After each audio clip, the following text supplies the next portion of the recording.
Okay? Ang problem natin ngayon ay solving quadratic equations that are not written in standard form. So, ang unang problem natin ay hindi pa nakasulat sa standard form ng quadratic equation. So, paano natin ito masosolve? So, ibig sabihin, paano natin makukuha ang value ng x ng equation na to? Okay? So, sundan nyo ang gagawin ko ng inyong makuha at tignan sa inyong module kung ano ang kahawig na problem nito ng inyong magawa iyon. Okay, so una, kailangan natin gamitin ang distributive property. So magkakaroon tayo ng x times x, then okay, plus 3x. Kasi x times x and then x times 3, we have 3x. And then eto naman, hindi sakop ng x yung 28. So kukopyahin lang natin ang 28. Then x times x, that is x squared, and then ito naman ay 3x. And then ito, transpose natin sa left side natin, negative 28 is equal to 0. So ito ay nasa standard form na ang ating quadratic equation. Okay, next, paano ba natin masosolve ang ganitong klaseng problem? So ito, kung ito ay factorable, pwede natin gamitin ang factoring.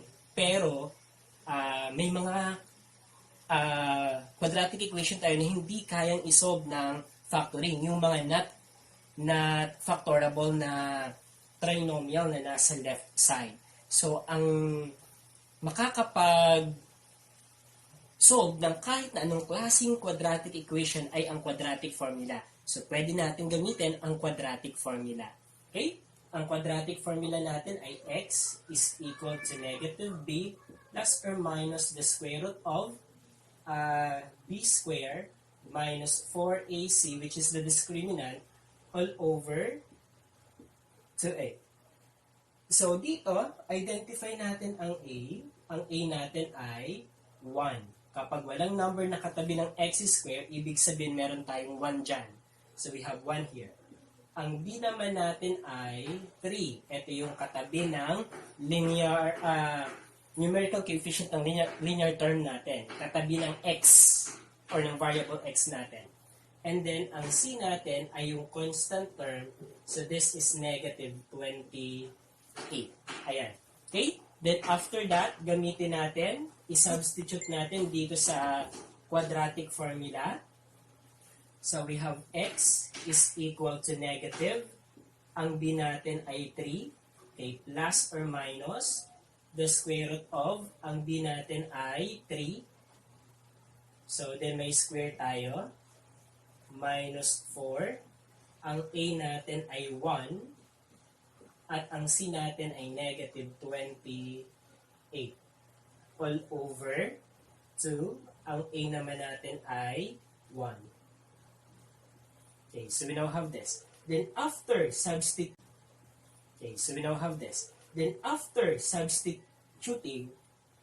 i-perform na natin yung operations na involved dito. Okay, negative times 3, we have negative 3. Then plus or minus, we have the square root of, so 3 squared, that is 9. Okay, negative times negative, that is positive. Okay, then 4 times 28. So, ilan ba yan? So, 28 times 4. 8, 8, 16, 32. We have 8, 9, 10, 11. So, 112. Okay, 112. All over 2 times 1 ay 2. Okay, let us continue here. So, dito na tayo. Okay, buhayin ko to. Okay, so dito, negative 3 plus or minus the square root of, so 112 plus 9, so that is 112 plus 9, so 9, 10, 11, carry 1, so we have 2, 1, 121, all over 2. Okay, next. Okay, so negative 3 plus or minus, what is the square root of 121? So that is a perfect square number. So that is equal to 11 over 2. And then, we will have the x of 1, negative 3 plus 11 over 2. Then the x of 2 naman, so ginamit na natin yung plus, yung minus naman. So negative 3 minus 11 over 2. Then here, let us solve. So x of 1 is equal to negative 3 plus 11. Unlike sign, subtract. 11 minus 3, we have 8. Then, positive kasi 11 ang may mataas na absolute value, positive siya. So we have positive 8 over 2. Then divide, 8 divided by 2, we have positive 4. Okay, then here we have, okay, negative 3 minus 11. So, let us apply the rule of integers in subtraction. So magiging siyang negative 3. Yung operation magiging plus. Then yung subtrahend natin na 11, mag-change ng sign, magiging negative 11. So over 2. And then negative 3 plus negative 11, that is negative 14 over 2. Then negative 14 over 2 is negative 7. So the answers or the solution for this problem are 4 and negative 7. So ngayon naman ay nasa solving rational algebraic equation tayo, transformable into quadratic equation. So etong rational algebraic equations ay naituro na nung nasa grade 8 kayo. So pag sinabing rational, meron tayong nakikita na may numerator at may denominator. And then algebraic, ibig sabihin, it is a combination of a variable and then a number. So yon. And then equation, it involves the equal sign. So rational algebraic equation. And then this rational algebraic equation ay transformable sa ating quadratic equation dito sa problem natin. So paano natin ito isosolve? Ibig sabihin, kukunin ang value ng x ng given problem na to. So try natin, tignan natin, i-challenge natin ang ating sarili kung paano natin makukuha ang value ng x ng ating problem.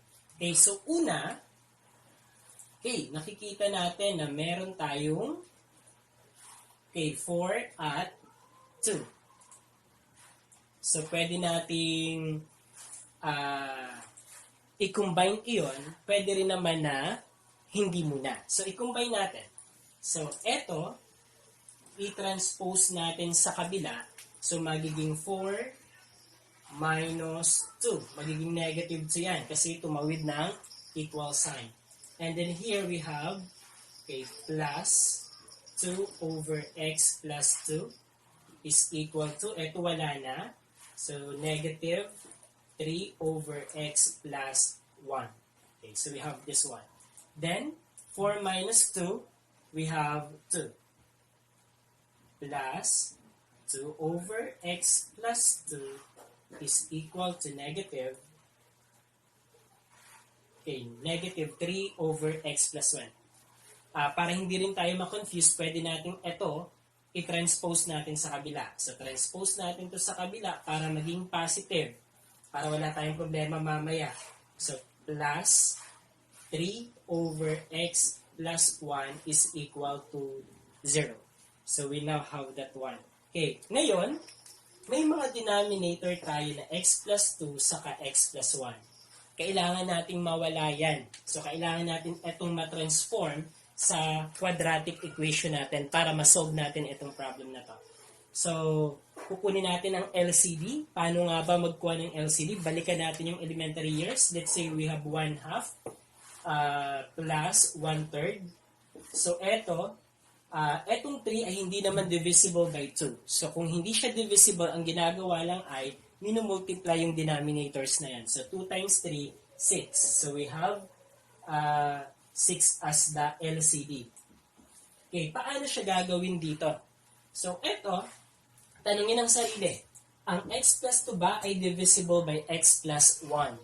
So, kung hindi siya divisible by x plus 1, i-multiply lang natin etong binomial by binomial na to. So, our LCD here ay x plus 2 times x plus 1. So, the product of those expressions. Okay, next, anong gagawin sa LCD na to? So, etong LCD ay imumultiply natin sa bawat term ng ating equation. So, ibig sabihin magkakaroon tayo ng 2 times the LCD plus 2 over x plus 2 times the LCD plus 3 over x plus 1 times the LCD is equal to 0. 0 times any expression is equal to 0 pa din. Kaya okay lang na hindi na tayo dyan mag-multiply kasi 0 din naman ang kalalabasan. Okay, what next? Okay, so anong sunod? Ilagay na natin yung LCD natin.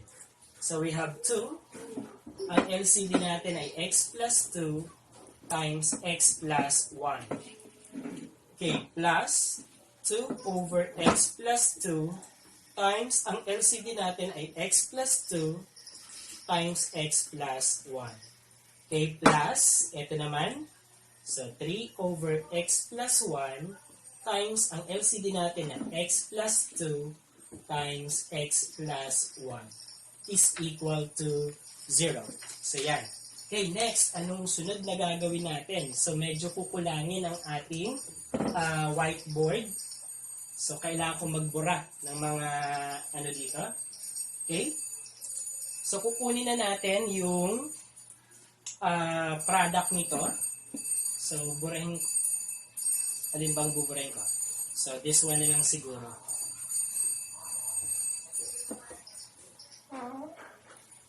Ayan. Okay? So, paakyat na tayo. So, here we have so, yung binomial by binomial muna tayo. So, x, 2, and then x, 1.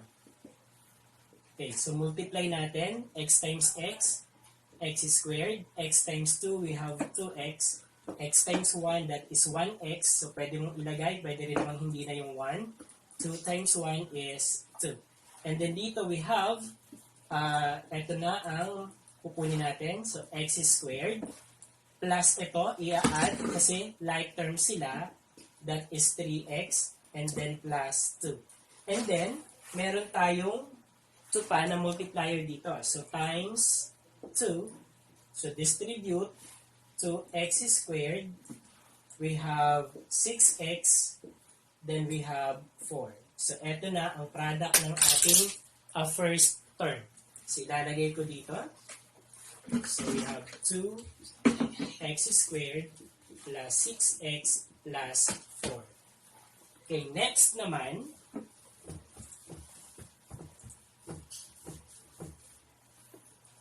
okay, ang next natin ay etong term na to.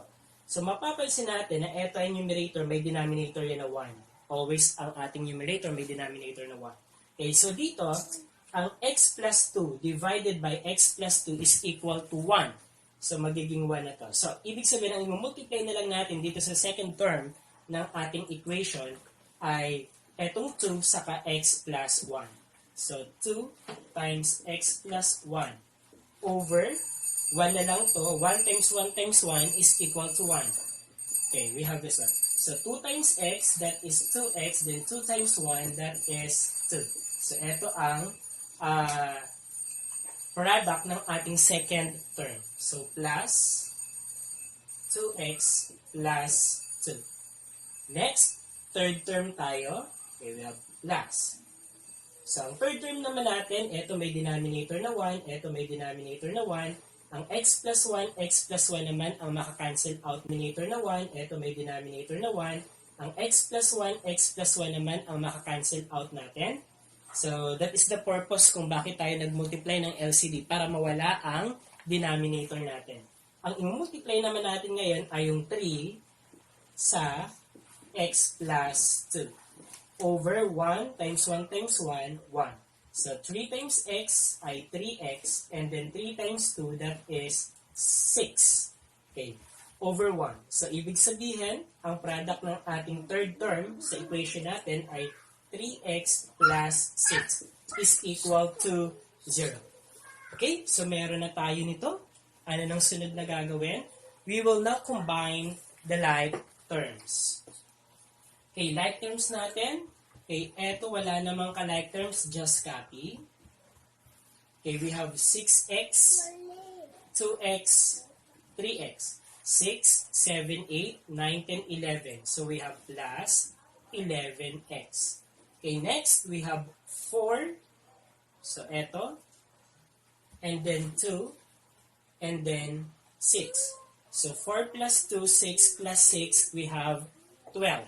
So plus 12 is equal to 0. Mapapansin mo na ito ay isa ng quadratic equation. Okay. So, since quadratic equation na to, isosolve na natin to gamit ang any way to find the value of this. Kasi meron tayong 4 ways to solve this, di ba? So, kung natatandaan nyo si extracting square root, si factoring, si completing the square, at si quadratic formula. Pero, kung ayaw mo na mag-isip pa kung anong gagamitin dito, ang makakapag-solve ng kahit na anong klaseng quadratic equation ay ang quadratic formula lamang. So, pwede natin gamitin iyon. So, ngayon ay nakuha na natin yung equivalent quadratic equation ng ating rational algebraic equation na given. So, eto na siya. So, ano nang sunod na gagawin natin? Solve natin ito gamit ang solve using quadratic formula. So, quadratic formula ang gagamitin natin. So, dito, para quadratic formula magamit natin, kailangan natin ma-identify ang value ng A, ng B, at ng C natin. So, ang A natin ay 2, the numerical coefficient of our quadratic term. Ang B naman natin ay 11, the numerical coefficient of our linear term. At ang C natin ay 12, our constant term. Okay, next, dito tayo sa part na to.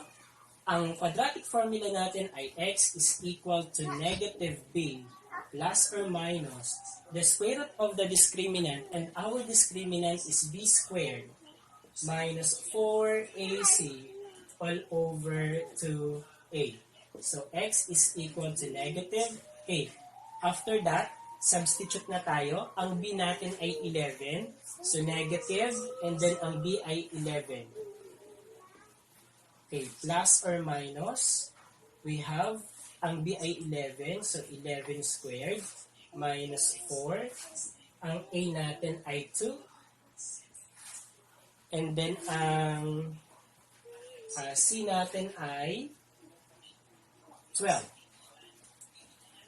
Okay, all over 2. Ang a natin ay 2. Okay, then, simplify natin. So, pag sinimplify natin, negative times 11 is negative 11. Okay, plus or minus. Our discriminant, 11 squared, that is 121. Okay, minus, kasi negative, positive, positive. So, that is negative ang result. Okay, so 4 times 2, 8. Then 12 times 8 tayo. Okay, so times 8 times 2, 16. 1 times 8, 8 plus 1, 9. So, here we have 96. Okay, over 2 times 2, 4. Okay, next, 121 minus 96. So, 121 minus 96. So, 11. This one will become 1. So, we have 5 here because 11 minus 6 is 5. And then, 11 minus 9 is 2. Tama ba? We have 2. Okay, tama. So, ibig sabihin, 25. Ilalagay na natin dito. So, negative 11 plus or minus the square root of 25 all over 4. Okay. So, times, alisin ko muna to. Okay.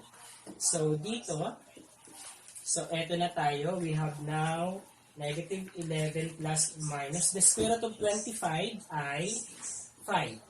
All over 4. Then, magkakaroon tayo dito ng dalawa.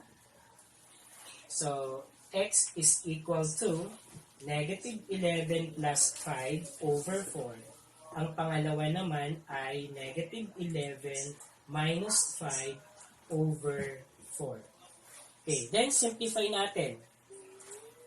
So, we have negative 11 plus 5, and like sign, kaya subtract ang absolute value, we have 6. And then negative 11 ang may mataas na absolute value, kaya negative 6 over 4. and then divisible by 2. So we have negative 3 halves as the final answer natin. Kasi divisible by 2 ito. So magiging 3, ito naman magiging 2. Okay, next. Ito naman, so negative 11 minus 5 rather. So magiging siya negative 11 plus negative 5 over 4. And then simplifying negative 11 plus negative 5, that is negative 16 over 4.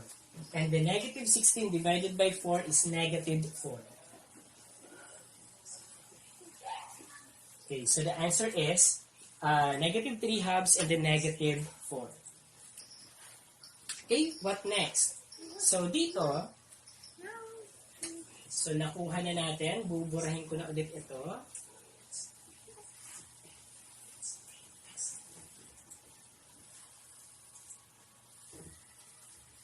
Okay, so ang nakuha nating value ng ating x or roots nito ay negative 3 halves. Okay, negative 3 halves. Saka ang isa naman ay a negative 4.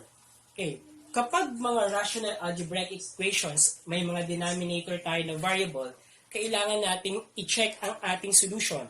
Kasi meron tayong tinatawag na extraneous roots or extraneous solution. Ibig sabihin, ito ay nung hindi kasama sa magiging solution natin. Etong mga this moment, meron tayong problem. Nakuha na natin si quadratic equation behind this rational algebraic equation. At sa pamamagitan ng quadratic formula, nakuha na din natin ang roots or ang solution. We have negative 3 halves and then negative 4. Ang problem na lang natin ngayon ay i-check natin kung talaga bang etong nakuha nating sagot ay talagang solution or roots ng ating given problem. Kasi may tinatawag tayong extraneous roots. Pag sinabing extraneous roots, nakuha natin as answer pero hindi naman pala siya sagot. So, sa paanong pamamaraan malalaman kung ito nga ay sagot at hindi sagot sa problem natin? So, ang gagawin natin ay checking.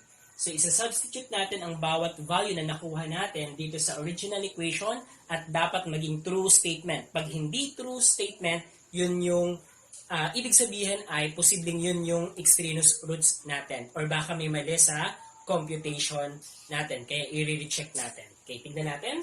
So, eto muna ang gawin natin. So, we have this one. Okay, 4 plus 2 over ang value ng x natin ay negative 3 halves.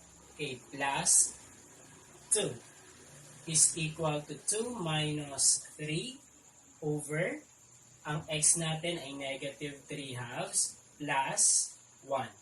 Okay, so yung x dito, pinalitan ko lang na kung anong nakuha nating value ng x. Okay, after that, isi-simplify na natin yung left and right side of the equation at dapat tumugma ang value niya. So, tignan natin. So, 4 plus 2 over, so negative 3 halves, plus, ito ay 2 over 1 to. So, kailangan na maging similar fraction ang nandito sa denominator na to para mas madali nating makuha ang sum nito. So, since 2 ang denominator dito sa unang fraction na nasa denominator, dapat ito din ay maging 2 rin. So, anong number ang pwedeng i-multiply kay 1 para maging 2? The answer is 2. So, multiply natin ng 2, pati si numerator, times 2 rin. So, 2 times 2, we will have 4. And then 1 times 2, we have 2.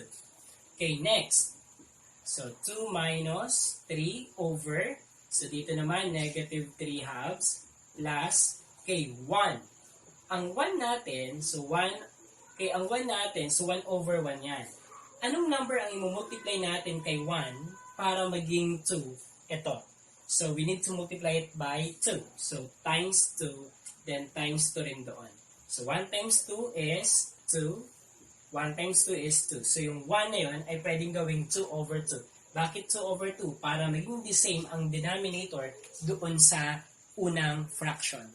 Okay, so next, simplify na natin. Okay, 2 over, so negative 3 plus 4. Ito ay unlike sign. Subtract, so 4 minus 3, we have 1.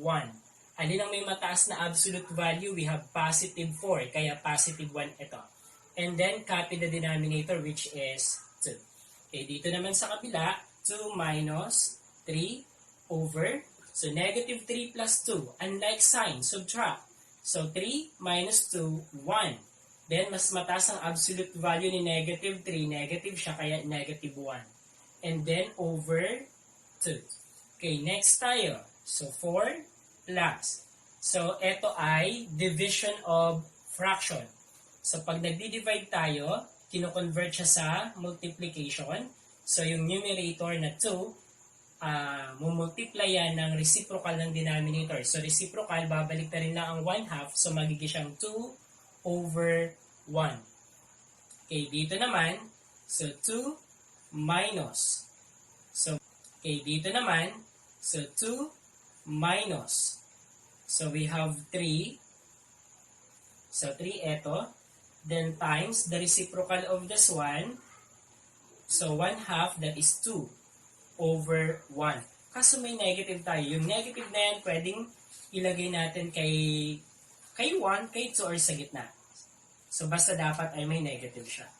Okay. So, next. So, 4 plus. So, 2 times 2, we have 4. And then, 2 minus. So, 3 times negative 6. 3 times negative 2 is negative.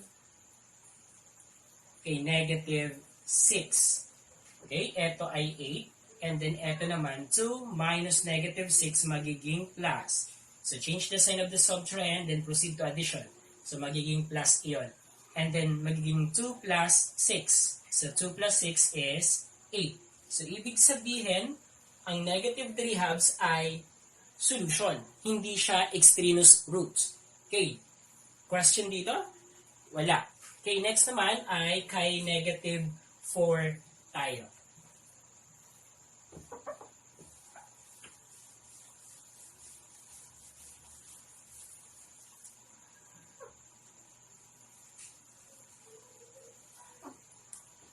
Okay? So, sunod na i-check natin ay negative 4. Solution kaya siya o hindi?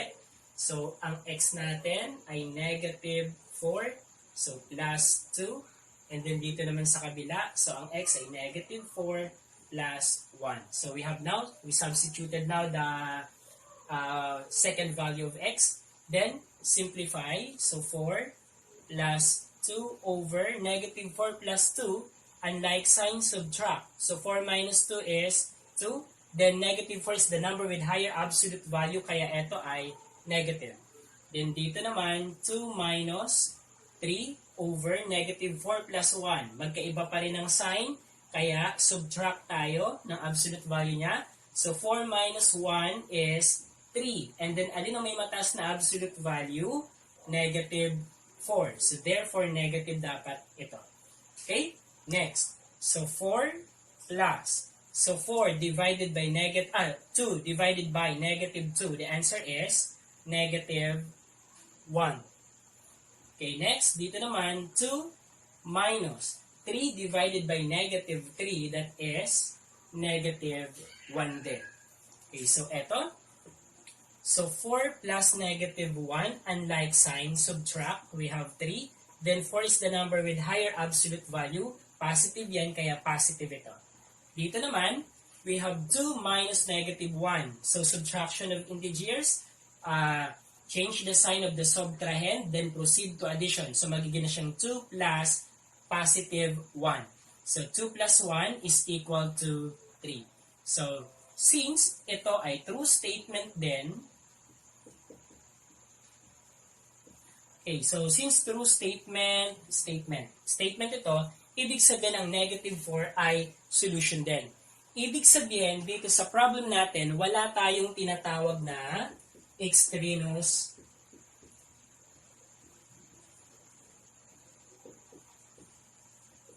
wala tayong tinatawag na extraneous roots. So, yung dalawang nakuha nating value ay talagang solution ng ating quadratic or ng ating rational algebraic expression na na-convert natin or transform natin into a quadratic equation. So, sana'y nasundan at sana'y natutunan ninyo.